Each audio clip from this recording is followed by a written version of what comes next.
Welcome to this walkthrough of the Word Online Editor, OffiDocs, a powerful yet lightweight tool that allows you to edit Word documents directly from your browser, completely free and with no account required. This extension is the perfect solution for anyone who needs to work with Word files quickly, without relying on expensive software, heavy installations, or complex logins. Whether you're a student, freelancer, remote worker, or just someone who needs to edit a file on the go, this tool was made for you. Once you've installed the extension from the Chrome Web Store, all you need to do is click the icon or upload your file .doc, .docx, .odt, even .txt formats are supported.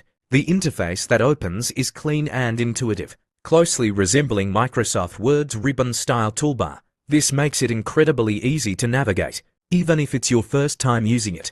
One of the most important features is that it's completely privacy-respecting. There's no sign-up process, no cookies to accept, and your documents aren't stored permanently on any server. When you close your editing tab, your file disappears from the cloud, ensuring full control over your content. From here, you can export your file in multiple formats: Word, PDF, Open Document, or plain text. Everything runs in the cloud, meaning you don't need to worry about software updates, local storage space, or device compatibility. It works on Windows, macOS, Linux, and Chromebooks anywhere Chrome runs. This editor runs too. Simple, fast, and secure. OffiDocs lets you edit Word documents online without barriers. Try it yourself and experience just how efficient document editing can be, when everything you need is just one click away.